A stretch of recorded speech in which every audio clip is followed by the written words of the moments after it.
Greetings, YouTubians, and welcome back to Wayne Sharp World, where today we're going to look inside this can. And just what do you think is inside this can? A knife, duh. And it's not just any knife. What we are looking at today is one very exciting, very surprising, American-made small batch knife. And I gotta say, guys, this knife, so it's available at Blade Ops.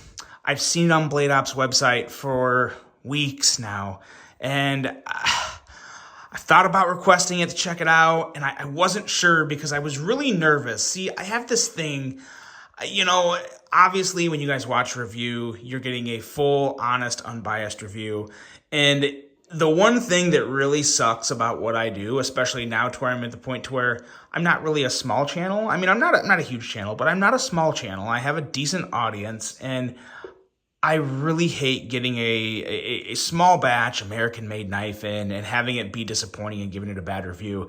I feel really bad when that happens. It won't stop me from doing it, but I hesitated a little to request this because I was worried that it was going to be a dud. There was going to be a lot of problems with it. It was going to suck. I wasn't going to like it. I'd have to say bad things about it, and then I just feel bad in general. But I finally got to the point where I was like, no, I got to check this out. And to my absolute pleasure surprise, this did not disappoint. And what this is the High Water Knives Estuary. Now, before I go any further into this review, I'd like to thank you guys for tuning in today. If you like what you see, please do me a huge favor, hit that subscribe button, follow along, and I will continue to bring you the content. Now, this knife is not perfect. I have one pretty, I would call it a rather big issue, but there are a lot of things about this knife that I absolutely love, and I'm going to make a very, very bold statement in this review. So keep your eyes and ears peeled for that. But first, let's take a look at some overall specs on this knife right here. We have an overall length coming in at 8.25 inches, a blade length coming in at 3.55 inches, and a blade thickness at 125 thousandths. Blade material on this guy, CPM 154. You don't see that quite as much anymore. I feel like it's the Kershaw Launch series and maybe a couple other ones, but CPM 154 is still a fantastic steel, and no real issue there. We have a blade style of a modified Tonto, and there's not really a blade grind on this. This is a CNC milled blade. As you can see, you can feel the milled lines here, which is, it's new for me. It's new for me. I'm still kind of getting used to that. So yeah, I can't say I love it. I definitely don't hate it. I'm still getting used to it. It's literally the first knife I've ever had that it was milled. So it's cool, but different. And we have a handle length coming in at 4.70 inches with a handle thickness at 549 thousandths. Aluminum handle material. We have a button locking mechanism that is out of this world good. And we'll talk more about that here in a second. User of a right or left hand tip up carry. Weight coming in at 4 ounces. Designed by JD, who is the owner of High Water Knives. And a quick little background on JD. He previously worked at Pratt & Whitney as a structural analyst focusing on F-119 engines and F-22 Raptors. So, yeah, the man knows a lot about structure, I guess. And I will say, the structure on this handle, the structure of this knife, the overall action of this knife, yeah, it's better than good. Better than good. Price coming in at $299.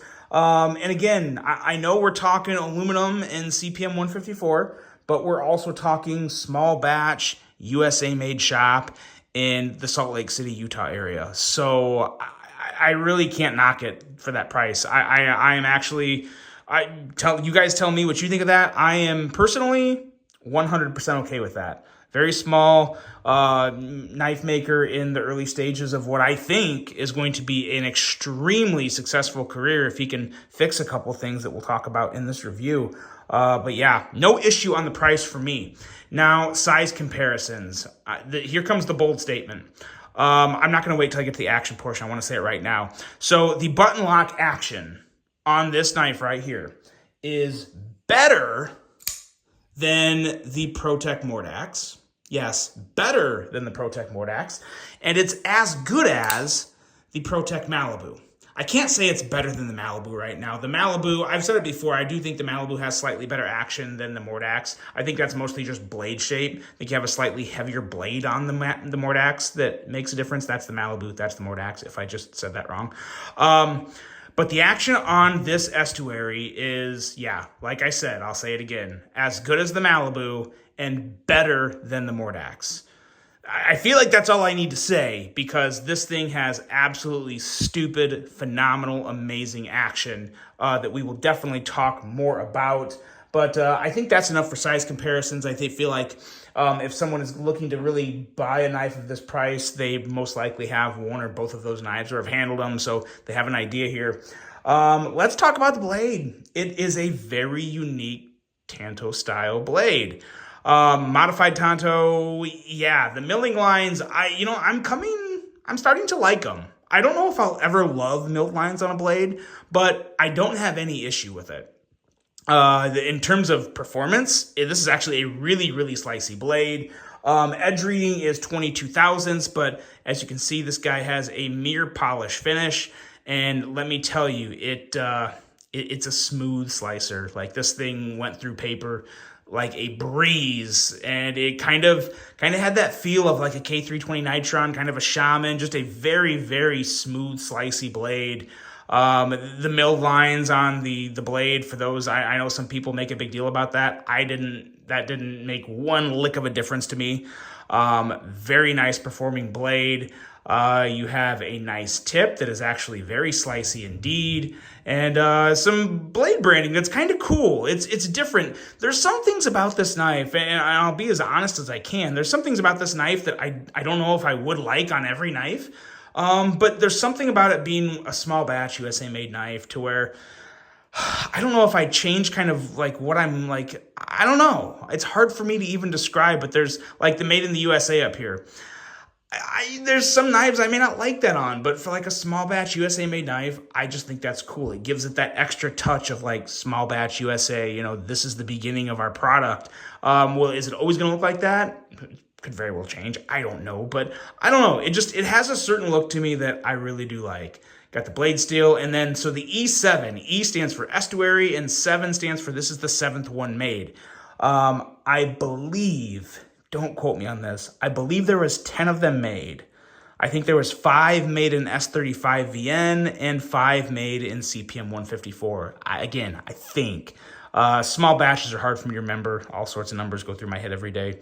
But yes, I'm attracted to this blade. And the one thing that I kind of had to get used to at first was kind of like the offset of how the blade is back a little farther from the handle. That was what threw me off at first. I was looking at it on Blade Ops. I was like, I don't know. I don't know about that. But then I finally was like, you know what? I have to check this out. I absolutely have to check it out.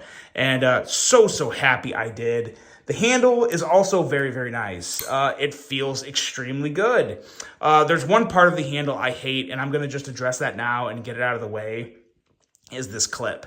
I can't stand this clip. I really don't like it. It's just bad in my opinion. It works. It serves the purpose of a pocket clip, but it's bad. I do not like it. It's got bulging screws in the back here. It's too long in my opinion. And it just looks very out of place on this knife. It looks like very much an afterthought. With that being said, I still bought this knife. That's how much I like it. So, I really hope JD comes out with a new clip for this knife because I'll be the first one to buy one. But yeah, it's just, I don't know how that happened to this knife because so many other things about it are just like infinitely better than this clip. So yeah, I'm not sure about that. But that is the one real big negative thing I have to say about the knife. The clip, while it works, it's a big L for me.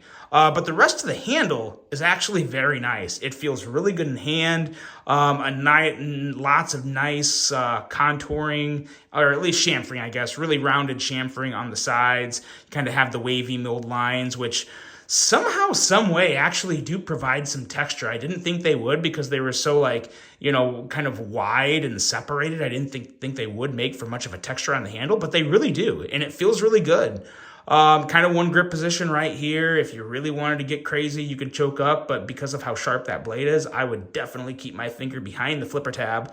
But it's awesome. In terms of ergos, it's very good. That is the one thing that the clip doesn't do. The clip is not a hot spot. As a matter of fact, that's one of the other more positive things about the clip is you don't really feel it that much in hand. I just can't stand the looks of it. I really can't. It works. It's not a hot spot, but I feel like there's so much more to be desired on the clip. But like I said, if you like the knife enough, it doesn't affect the ergos and it does work. So, some people can look past that. And if you're looking to get into small batch American made for $300, I mean, I honestly don't think you're going to get any better than this. I really, truly don't, especially when we start talking about the action, which is insanely smooth. It is so good. When I say this is better than the Mordax, I mean it in every sense of the term of what I look for in action. Now, I'm not saying this is a better knife than the Mordax. If I had to pick between this and the Mordax, I would take the ProTech Mordax. But just the button lock flipping action, it is significantly better than the Mordax in my opinion, and as good as the Malibu, because it's just it's just insanely good. It's ridiculously smooth. I can't think of any other button locks to even compare this to, because I hold the Malibu and Mordax very, very high up there in terms of button locks. In terms of American-made button locks, those are by far the two best. They were the two best. Now this is the second best in terms of just button lock action. I really could not be more impressed with the flipping action on this, and I challenge anyone that doubts me to pick one of these up from Blade HQ or from Blade Ops. I think they're only available at Blade Ops. I'm pretty sure that's the only place you can get it. They will be linked below, and like I said, Blade Ops does not have a lot left. I think they only had like 5 at the most. I think they bought 5 to 7 of them, so there's not many left. There was never a lot to begin with, but if you want to get into some American-made small batch stuff, yeah, and especially if you're a button lock person, yeah, 100%. This is some of the most satisfying quality in terms of button lock action I've ever handled, and I'm so happy to say that. When I pulled this thing out of the tube and I flipped it open, I thought, hell yes. Like this is it. Because then when I turned over and saw the clip, I was like, okay, all right, this will work. This will work. The action's so good, I don't have a problem with it. And I originally wasn't going to buy this. But I put it in the pocket for a day and I just didn't want to send it back. I really didn't want to send this one back. So it's mine. It's officially mine. Hopefully someday I can replace that clip. If you guys know of anyone that can make custom clips for something like this, please let me know. I would love to look into getting a replacement clip for this. But the knife itself, you guys, the high water estuary, if you are looking for a good American-made knife that's a button lock, and you're looking to spend a little higher up and support a small business and I believe a relatively new maker in JD over at High Water, I would 100% recommend looking into this. I really am so happy I decided to have this sent to me, because you will see more of it. This is great. I am a High Water fan, and if this is their first knife and the biggest problem is this clip, I think High Water could have a very bright future in the knife industry if they want to really pursue that. Obviously, if JD worked for Pratt & Whitney, who knows? I feel like the guy could do a lot more or anything else he wants. Not that this is knife making is below or anything. I'm just saying he's got options. But if he wanted to go this route, he is off to one hell of a good start. This knife is extremely impressive. I would highly, highly recommend it. I would also highly, highly recommend High Water make a new clip for the estuary. But it is an awesome knife, guys. Could not be happy to show you this one. Let me know what you think of it. And if you want to pick one up, there's one. They're down in that link below to Blade HQ. I really hope you guys enjoyed this one. Hope you have a great rest of your day. And until the next one, I'm out.